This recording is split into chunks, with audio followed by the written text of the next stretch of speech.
Kristus Yesus kami berdoa. Amin.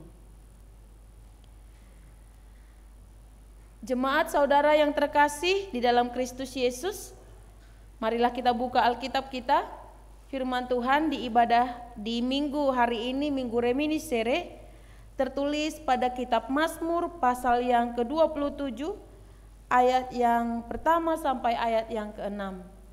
Mazmur pasal yang ke-27, ayat yang pertama sampai ayat yang ke-6, marilah kita membacanya secara bergantian. Aman dalam perlindungan Allah. Dari Daud, Tuhan adalah terangku dan keselamatanku. Kepada siapakah aku harus takut? Tuhan adalah benteng hidupku. Terhadap siapakah aku harus gemetar?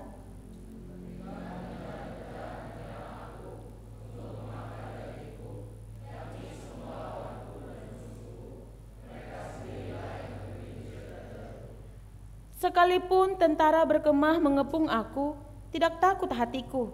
Sekalipun timbul peperangan melawan aku, dalam hal itu pun aku tetap percaya.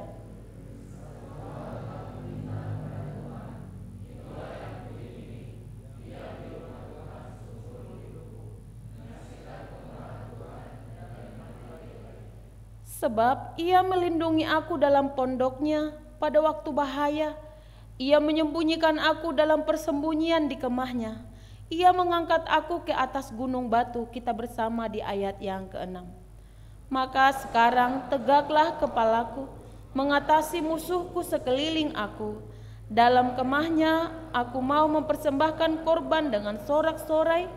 Aku mau menyanyi dan bermazmur bagi Tuhan. Demikianlah isi firman Tuhan. Selamat hari Minggu buat kita semua. Kita patut panjatkan rasa syukur kita kehadirat Tuhan kita Yesus Kristus atas kasih-Nya kepada setiap kita pribadi lepas pribadi.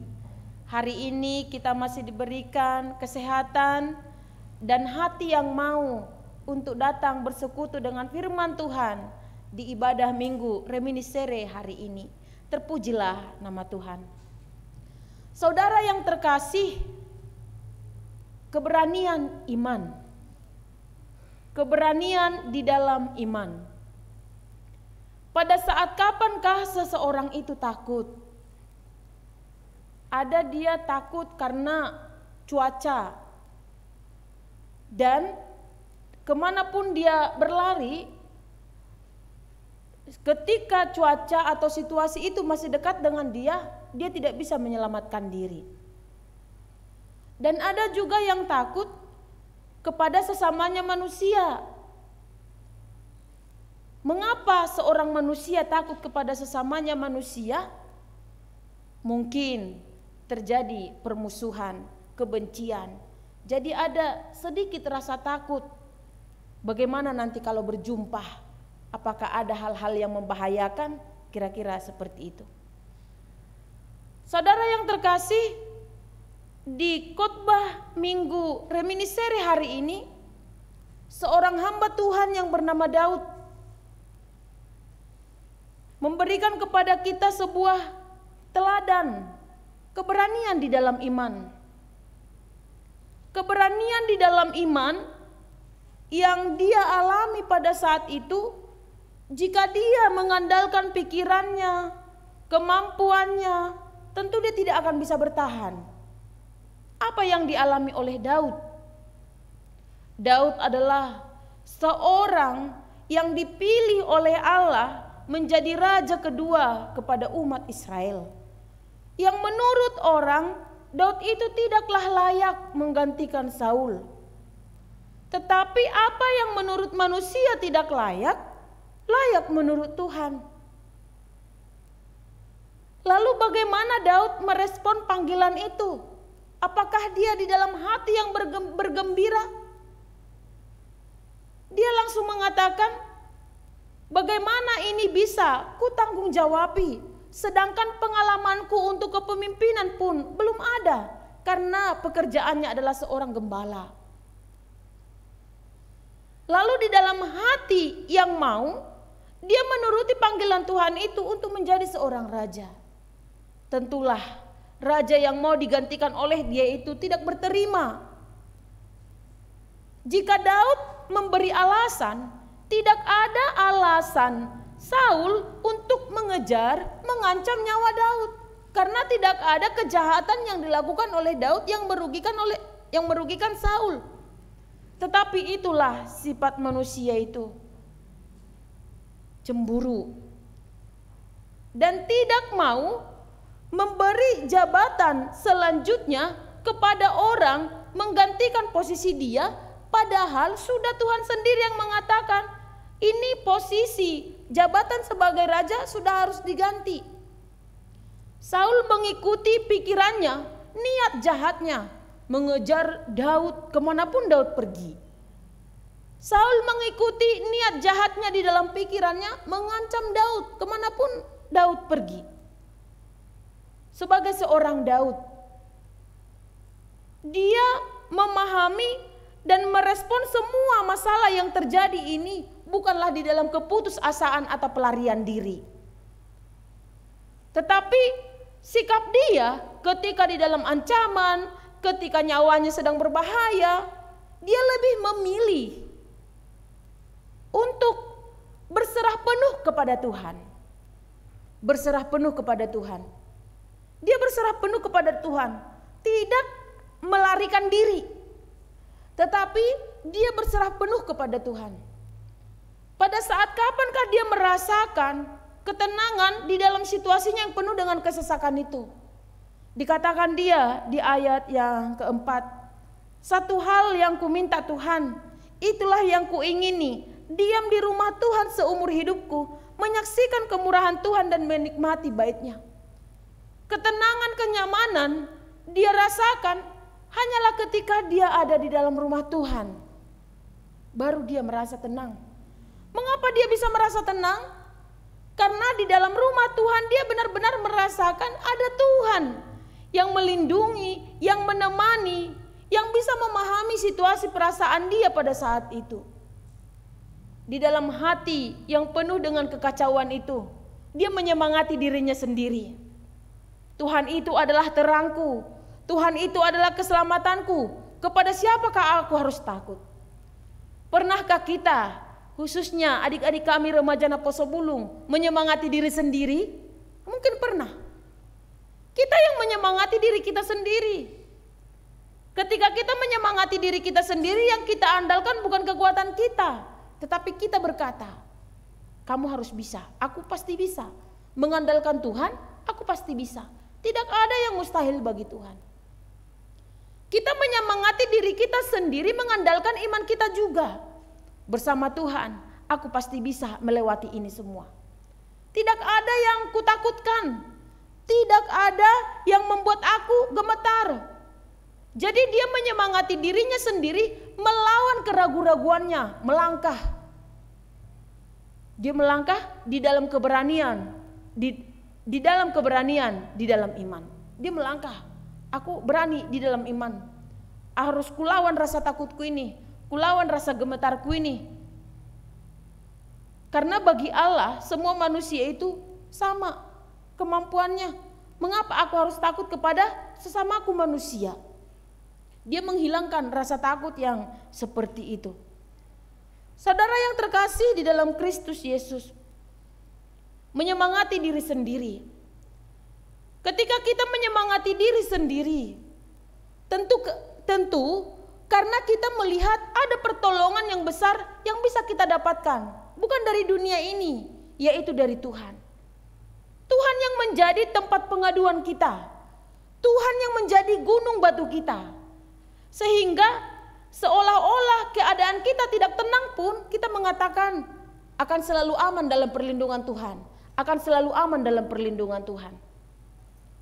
Tidak mudah ada di situasi ini, saudara yang terkasih, menyemangati diri sendiri di tengah kekacauan. Tetapi kita dimampukan untuk bisa. Sekalipun itu tidak mudah, kita dimampukan untuk kuat. Kita dimampukan untuk tetap teguh, bisa bertahan, menyemangati diri sendiri, tidak meninggalkan Allah di dalam kesesakan itu, tetapi kita tetap bersama Tuhan menjalaninya. Bersama Tuhan aku tetap menjalaninya. Karena dengan meninggalkan Tuhan pun kita tidak akan pernah bisa mendapat solusi. Jadi dua masalahnya. Tetapi marilah kita jalani mengandalkan Tuhan, bersama Tuhan. Jadi semuanya perjalanan itu Tuhan berikan kekuatan kepada kita. Sehingga nantinya kita merasakan benar perlindungan Tuhan itu benar-benar nyata kurasakan. Di lagu pengantar tadi sudah kita nyanyikan pengantar sebelum khotbah ini. Di badai topan dunia Tuhanlah yang menjadi perlindungan kita. Kendati goncang semesta pun Tuhanlah yang menjadi perlindungan kita. Baik siang maupun malam Tuhanlah yang menjadi perlindungan kita. Tidak ada satu orang pun di antara kita yang bisa mengandalkan diri sendiri. Ada lagu bahasa Batak dan juga bahasa Indonesianya. Dang alani hagugu oke.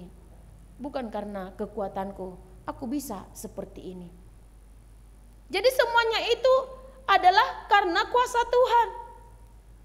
Demikianlah nama minggu di hari ini, Minggu Reminiscere. Semuanya itu adalah hanya karena kasih setia Tuhan kepada kita. Hanya karena kemurahan Tuhan. Kemurahan Tuhan itu diberikan kepada kita, saudara yang terkasih. Sungguh sangat baik Tuhan itu menyayangi kita.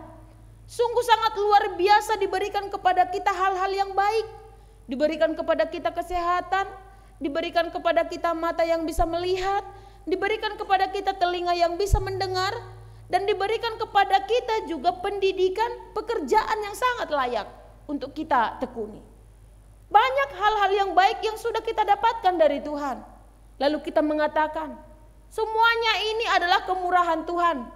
Bukan karena kekuatanku sehingga aku mendapatkan ini. Ini kudapatkan tidak lepas dari pertolongan Tuhan. Semuanya ini kudapatkan karena pertolongan Tuhan dan ini adalah kemurahan Tuhan. Pada saat kapankah seseorang itu merasakan bahwa semua yang ada di dalam diri dia itu hanya karena kekuatannya? Yaitu ketika dia berpikir semua pekerjaan, semua hasil yang dia dapatkan itu adalah dari dirinya sendiri. Dia tidak merasakan ada Tuhan beserta dia. Jadi ketika kita merasakan bukan karena kekuatanku, bukan karena kemampuanku, tetapi karena Tuhanlah yang memberikan yang terbaik bagiku, maka timbullah di dalam hatinya niat yang rindu, hati yang rindu untuk datang bersekutu dengan Tuhan. Dia merasakan kasih Tuhan itu sangat luar biasa. Dia juga merasakan pengampunan Tuhan itu yang sangat luar biasa. Timbullah hati yang rindu untuk datang bersekutu, berjumpa dengan Tuhan. Baik melalui ibadah-ibadah, baik melalui doa pribadi atau persekutuan-persekutuan dimanapun dia berada. Dia tidak menjauhkan dirinya dari ibadah-ibadah. Dia selalu dekat dengan Tuhan. Baik dari dirinya sendiri di dalam doa pribadinya, baik juga melalui persekutuan-persekutuan yang dia ikuti. Inilah hendaknya yang kita lakukan adik-adik kami remaja Poso Bulung. Jangan pernah tinggalkan Tuhan di dalam perjalanan, baik sekolahmu, pendidikanmu, pekerjaanmu. Tetap sertakan Tuhan, agar melalui penyertaanmu, adik-adik remaja Poso Bulung memiliki hikmat, memiliki penguasaan diri, langkah manakah yang harus kamu tuju. Tidak semua arah itu baik untukmu jika kamu melihat itu dari kacamata diri sendiri. Tetapi dengan melihat kacamata dari suara Tuhan, maka kamu akan mengatakan, arah yang ini bukanlah yang terbaik untukku. Lalu arah yang mana? Dirimu sendirilah yang bergumul, arah mana yang terbaik untukmu. Siaplah berproses. Di dalam pergumulanmu, tetaplah sertakan Tuhan. Di dalam setiap langkahmu juga, tetaplah berjalan bersama Tuhan. Jangan pernah mengandalkan dirimu sendiri. Tetapkah kita kuat? Jika kamu lemah, tetaplah berjalan bersama Tuhan. Hamba Tuhan yang di epistel juga Paulus, dia di situasi bagaimana melanjutkan pelayanan ini. Dia melayani di jemaat Filipi. Ketika dia melayani di jemaat Filipi, di sanalah terucap bahasa dia, sebab bagiku hidup adalah Kristus dan mati adalah keuntungan. Terucap kalimat tersebut mungkin didasari dari pelayanan yang sangat sulit, nyawa yang terancam. Sehingga dia mengatakan, bagiku hidup adalah Kristus dan mati adalah keuntungan. Dia tidak takut kehilangan nyawanya. Di dalam kelemahan dia itu, dia tidak mau menyerah dan putus asa, mengatakan stoplah perjalanan pemberitaan Injil. Ini terlalu sulit. Tidak. Tetapi dia tetap memiliki semangat, keberanian di dalam iman, menghadapi tantangan ketika memberitakan Injil itu. Dia berkata di epistel yang sudah kita baca tadi, akan banyak dijumpai seteru-seteru Kristus. Orang-orang yang hanya memikirkan perutnya, orang-orang yang melakukan yang jahat. Lalu bagaimanakah kita tadi, orang yang tetap berjalan dengan Tuhan? Janganlah kiranya terpengaruh dengan mereka yang hidup di dalam kejahatan. Tetaplah memilih untuk berjalan di jalan yang benar. Lihatlah, Tuhan itu sangat menyayangi kita, sangat mengasihi kita. Bahkan karena begitu besar kasih-Nya kepada kita, Tuhan tidak menginginkan kematian kita di dalam maut. Tuhan menginginkan kita memiliki kehidupan yang kekal. Beberapa minggu lagi kita akan merayakan itu, Jumat Agung dan juga Paskah. Minggu Reminiscere ini akan menghantarkan kita kepada perenungan-perenungan itu, bahwa Tuhan sangat mengasihi kita. Mengapa kita di dalam unsur yang sengaja memberi tubuh kita ini melakukan apa yang jahat? Mintalah penguasaan diri. Agar melalui roh penguasaan diri itu, setiap kita yang telah percaya kepada Tuhan bisa memilih manakah jalan yang harus kita jalani dan mana jalan yang tidak patut untuk kita jalani. Mana jalan yang seturut dengan kehendak Tuhan dan mana jalan yang tidak seturut dengan kehendak Tuhan. Yakin dan percayalah, di dalam perjalanan itu, sekalipun perjalanan itu banyak lika-likunya, saudara senantiasa akan bersuka cita. Mengapa saudara bersuka cita? Karena saudara tetap percaya kepada Tuhan. Rasa percaya kepada Tuhan itulah yang membuat saudara selalu bersuka cita. Jika kita melihat situasi kondisi kita, tentu sukacita kita akan berkurang. Karena kita melihat diri kita di situasi yang tidak baik, di situasi yang kacau. Seperti Daud, seperti Paulus, hamba-hamba Tuhan yang sangat luar biasa. Jika dia melihat dirinya sendiri yang tidak melakukan yang jahat, mungkin dia akan menyelamatkan dirinya sendiri. Untuk apa melanjutkan ini? Tetapi pemikiran seperti itu tidak ada di dalam diri Daud. Paulus juga. Jika pemberitaan Injil ini adalah penderitaan, mengapa ini harus dilanjutkan?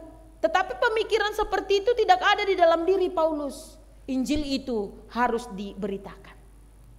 Itu jugalah yang kita teladani sekarang.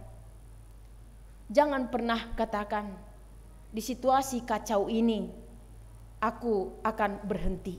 Tidak, lanjutkan perjalananmu. Rasakanlah bahwa ketika kamu menyertakan Tuhan di dalam setiap perjalananmu itu, kamu senantiasa akan bersuka cita dan berpengharapan di dalam iman percayamu. Kamu akan senantiasa bersuka cita dan berpengharapan. Jika sukacitamu berkurang, semangatmu juga akan berkurang. Tetapi ketika sukacitamu itu tetap ada, semangatmu juga akan selalu menyala. Semangat dan sukacitamu itu kiranya tidaklah berubah sekalipun situasi kondisi tidak mengizinkan kamu untuk bersukacita. Tetaplah bersukacita di dalam Tuhan. Dan juga tetaplah mengandalkan Tuhan. Yakin dan percayalah, perlindungan Tuhan itu nyata kepada setiap orang-orang yang bersandar penuh kepada Dia. Kata firman Tuhan di Mazmur 37 ayat 5. Serahkanlah hidupmu kepada Tuhan dan percayalah kepadanya, maka Dia akan bertindak. Penyerahan diri secara total. Penyerahan diri secara total kepada Tuhan. Kita biarkan Tuhan yang bekerja dan Tuhan yang bertindak. Amin. Marilah kita berdoa.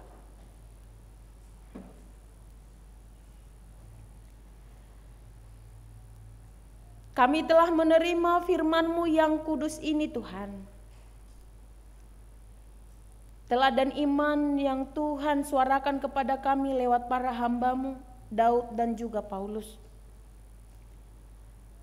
Begitu sulit perjalanan Injil itu mereka beritakan. Tetapi semuanya itu bisa dilalui karena mengandalkan pertolongan dan kuasa Tuhan. Dan sekarang kamilah yang menjadi buah-buah dari Injil itu. Kami telah hidup di dalam terang Kristus. Untuk itu Tuhan kami tetap meminta dan memohon. Berikanlah kepada kami hati yang setia untuk tetap berjalan dan berlindung kepadamu saja. Tuhan, di ibadah kami di Minggu sore reminiscere ini, Tuhan mengenal setiap pribadi lepas pribadi yang datang beribadah pada sore hari ini. Tuhan tahu setiap kerinduan mereka, doa permohonan mereka pribadi lepas pribadi. Kiranya Tuhan menjawabnya dengan memberi kepada mereka hati yang yakin dan juga percaya bahwa semua akan indah pada waktunya. Tuhan, terkhusus kepada anak-anak-Mu remaja Naposo Bulung, berikanlah kepada mereka penguasaan diri, kedewasaan iman, dan hati yang taat. Taat kepada firman Tuhan, taat kepada nasihat orang tua. Dan senantiasa berikanlah kepada mereka hati yang tekun di dalam sekolah atau pendidikan mereka, dan juga tekun di dalam pekerjaan mereka masing-masing. Biarlah kiranya semua aktivitas mereka anak-anak-Mu remaja Naposo Bulung adalah perbuatan yang Tuhan senangi. Marilah senantiasa sertai mereka Tuhan di dalam perjalanan langkah kehidupannya. Dan apapun yang mereka cita-citakan, marilah Tuhan berkati. Setiap orang tua yang hadir di ibadah sore hari ini, mari Tuhan berkati kesehatannya, Tuhan berkati pekerjaannya. Melalui berkat-berkat itu semua, kebutuhan rumah tangga, kebutuhan setiap anak tercukupkan dengan baik. Kami yakin dan percaya Tuhan, Engkau adalah sumber dari segala sesuatu. Kami meminta dan memohon di dalam hati yang penuh dengan permohonan, karena kami percaya Tuhan tidak pernah meninggalkan. Tetapi kami juga menyadari Tuhan dosa perbuatan kami. Ampunilah kami, agar kami dilayakkan disebut sebagai anak-Mu yang terkasih. Di dalam Kristus Yesus kami berdoa. Amin.